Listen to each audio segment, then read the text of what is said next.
தம்மின் தம்மக்கள் அறிவுடைமை மாநிலத்து மண்ணுயிர்க்கு எல்லாம் இனிது. தோத்து போறதும் தோக்கடிக்கப்படுறதும் இந்த உலகத்துல யாருக்குமே பிடிக்காது. ஆனா தாம் பெத்த பிள்ளைகிட்ட தோத்து போறது மாதிரியான ஒரு பெருமையும் சந்தோஷமும் ஒரு அப்பாவுக்கு வேற எதுவும் கிடையாது. என் புள்ள என்ன செஸ்ல ஜெயிச்சிட்டான், கேரம் போர்டுல ஜெயிச்சிட்டான், பேட்மிண்டன்ல ஜெயிச்சிட்டான்னு ஊரு முழுக்க சொல்லி தெரிகிற அப்பாக்களை நாம நிறைய பார்த்திருப்போம். தான் தோத்து போனாலும் பரவாயில்ல, தம் புள்ள எப்படியே ஜெயிச்சிடணும்ன்றதுதான் ஒவ்வொரு பெத்தவங்களுடைய எண்ணம். நீங்க பிறந்ததுல இருந்து வளர்ற வரைக்கும் நீங்க ஒவ்வொரு இடத்திலையும் விழுந்துடக்கூடாதுன்றதுக்காகவே உங்க மேல விழ வேண்டிய அடிகள் எல்லாம் தான் வாங்கிக்கிட்ட வருதான் அப்பா. 40-45 வயசுக்கு மேல ஒரு தகப்பன் தனக்காக வாழுற வாழ்க்கை என்னன்றத நீங்க யோசிச்சு பார்த்திருக்கீங்களா? உங்களை பெத்த அப்பாவா இருந்தாலும் நீங்க பார்க்காத முகங்கள் அவங்களுக்கு எவ்வளவோ உண்டு. நம்ம பிள்ளையும் நல்ல ஸ்கூல்ல படிக்கணும்ன்றதுக்காக தன்னிட்ட பணம் இல்லன்னா கூட வட்டிக்காவது பணம் வாங்கி தான் பிள்ளைய ஒரு நல்ல ஸ்கூல்ல சேர்த்துணுன்றதுக்காக ஒரு பைனான்ஸுக்காரர் முன்னாடி கூனி குறுகி நிக்கிற உங்க அப்பா முகத்தை நீங்க பார்த்திருக்கீங்களா?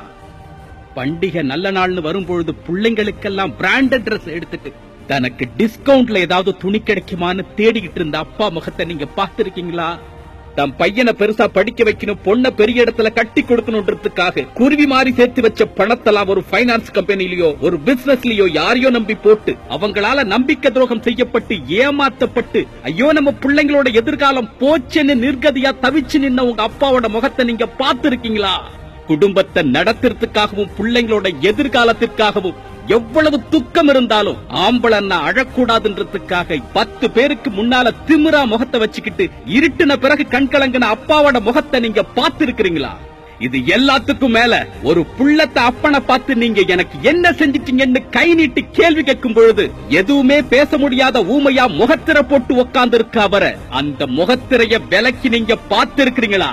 அப்பாக்களோட உண்மையான பெருமையை நீங்க தெரிஞ்சுக்கிறப்ப அவங்க இந்த உலகத்தை விட்டே போயிடுறாங்க. அப்பாக்கள் ஒரு சில தவறுகள் பண்ணிருக்கலாம், ஆனால் உங்கள் உடலில் ஓடும் குருதி நாடி நரம்பு அத்தனையும் அவர் தந்த உயிரில் இருந்து வந்தது. நீங்கள் சரியான பிள்ளைகளாக இருங்கள், அப்பொழுதுதான் உங்கள் பிள்ளைக்கு நீங்கள் சரியான தகப்பனாக இருக்க முடியும். உங்கள் பிள்ளைகள் உங்களிடம் எப்படி நடந்து கொள்ள வேண்டும் என்று நினைக்கின்றீர்களோ அப்படி உங்கள் பெற்றவர்களிடம் நடந்து கொள்ளுங்கள். தந்தை மகற்காற்றும் நன்றி அவையத்து முந்தியிருப்பச் செயல், மகன் தந்தை காற்றும் உதவி இவன் தந்தை என்னோற்றான் கொள் எனும் சொல். இத்தனை காலம் இருண்ட விழிகளை என்ற வரையில் திறந்து பார்த்து சுயத்தை என்றே மீட்டெடுப்போம். அன்பு கொண்டு அறத்தமிழனாய் ஒன்றிணைவோம்.